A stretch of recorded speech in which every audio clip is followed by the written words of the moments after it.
The Flamecaller's Reckoning. The ruins of Emberholt smoldered beneath a crimson sky. Once a proud fortress guarding Albion's eastern border, it now lay shattered, its great towers reduced to jagged skeletons of stone. Smoke coiled upward like mournful specters, and the scent of ash hung heavy in the air. Among the wreckage stood Ysador, the Flamecaller, her fiery hair streaked with soot, and her staff glowing faintly with embers. For days she had wandered these ruins, searching for survivors, though her heart knew she would find none. The dragonkin had swept through Emberholt like a storm, leaving only desolation in their wake. Ysador clenched her fists, the flames within her stirring in response to her grief and rage. She had been too late. Again. A faint sound broke the silence, the crunch of boots on scorched earth. Ysador whirled, her staff igniting in a burst of flame. Emerging from the haze was Valen, the young idealist, his face pale and his sword drawn. "Ysador," he called, his voice heavy with exhaustion. "It's me." The flames around her dimmed, though her eyes still burned with intensity. "Valen, what are you doing here? I thought you were with Edric at Bryn Mawr." "I was sent to find you," Valen replied, lowering his sword. "Edric's forces are holding the line, but we need you, Ysador." The dragonkin marched toward Ravenspire.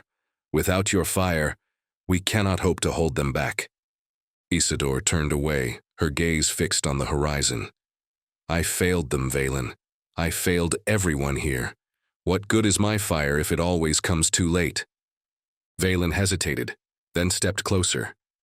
"Your fire is Albion's hope. But it is more than that. It is you. If you let this loss consume you, then you are no better than the ashes you leave behind." Before Ysador could respond, a guttural roar echoed through the ruins, sending a chill down their spines. From the shadows emerged a hulking figure, a dragonkin lieutenant clad in blackened armor, its jagged sword dripping with molten metal. "Flamecaller," the creature hissed, its voice like grinding stone. "We meet at last. My master will be pleased to see you extinguished." Valen stepped in front of Ysador, his sword raised. "Stay behind me." But Ysador brushed past him, her staff blazing to life. "No, Valen, this is my fight." The lieutenant charged, its sword slicing through the air with terrifying speed. Ysador met its strike with a wall of flame, the force of the collision sending shockwaves through the ruins. The battle raged, Ysador's fire clashing against the dragonkin's brute strength. The lieutenant's blows were relentless, each one driving Ysador further back. Her flames burned brighter, but doubt gnawed at her resolve. The ruins around her seemed to whisper accusations of failure, each one stoking the fire of her guilt. "Is this all the Flamecaller can muster?" The lieutenant sneered, its molten blade cutting through her defenses. "You are no savior. You are ash." Ysador fell to one knee, her flames flickering as the weight of the lieutenant's words pressed down on her. For a moment, she considered letting the fire die. Then she heard Valen's voice, steady and defiant. "Ysador, stand. You are more than your fire. You are Albion's light." Something within Ysador snapped. No, ignited. She rose to her feet, her staff glowing with an intensity that rivaled the sun. "You're right," she said, her voice steady and resolute. "I am more than my fire." The lieutenant lunged, but this time Ysador did not retreat. She drove her staff into the ground, releasing a wave of flame that engulfed the creature. The fire burned not with anger, but with purpose, consuming the darkness without mercy.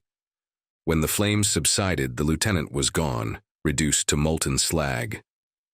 Ysador stood amidst the ruins, her flames steady and unwavering. Valen approached cautiously, his eyes wide with awe. That was incredible. Ysador turned to him, a faint smile playing on her lips. "The fire is not mine alone, Valen. It belongs to Albion, and I will not let it falter again." Valen nodded, his resolve renewed. "Then let's go. Ravenspire needs us." As they left the ruins of Emberholt behind, Ysador glanced back one last time. The ashes whispered no longer. The fire within her burned brighter than ever, a beacon of hope for Albion's darkest days.